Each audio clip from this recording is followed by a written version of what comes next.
Mister, నేనెవరినో గుర్తున్నానా?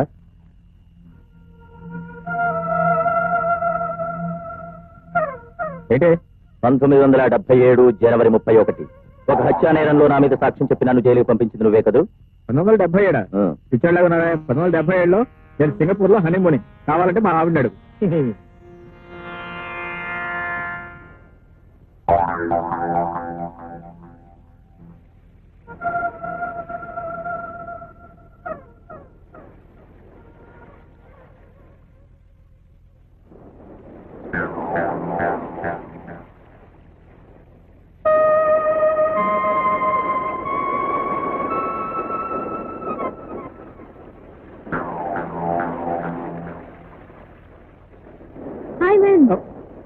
Hi darling, how are you?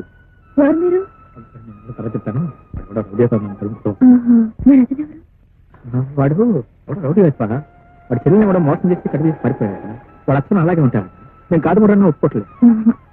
నిజంగా అంత పని చేసేవాళ్ళు అతనితో పెళ్లి కాలేదు. నేను బ్రహ్మచారి, నేను అలాంటి వాడిని కాదు. అలానే అనిపిస్తుంది. వాడు వెళ్ళిపోయాడు, నేను కూడా వస్తాను. Thank you. ఏంటి నీ అవసరం తీరంగానే సరా? మరి నా అవసరం ఏ అవసరం ఏంటి?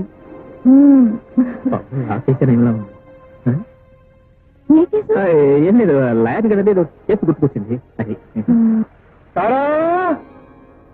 ఎవరు? నేనే. ఎవరో పిలుస్తున్నారు? అదే మా ఉట్టిపడ్డు. గుర్తుపడ్డా? ఆయన ఎవరు? నా మొగుడు. అయితే మీరు పెళ్ళైందా? మరి పెళ్ళైన తర్వాత కూడా ఇదేం పని చెప్పండి. ఏం చేయమంటావు? సముద్రపు నీళ్ళు తాగటానికి పనికొస్తాయా? మా ఒట్టిగోడు ఎప్పుడు తాగకుండా ఉంటాడు. నాకు పనికిరాడు. ఆయన పిలుస్తున్నాడు. ఒట్టిగొడ్డికి అరుపులు ఎక్కువ అని వాడు ఎప్పుడు అంతేలే. మరి వస్తా. అరే నువ్వు వెళ్ళిపోతున్నావా? ఏం లేదు, అర్జెంట్ గా పని ఉంది. పని అర్జెంట్ గా అదే ఆయన పిలుస్తున్నాడు. ఆయన పిలుస్తున్నాడు.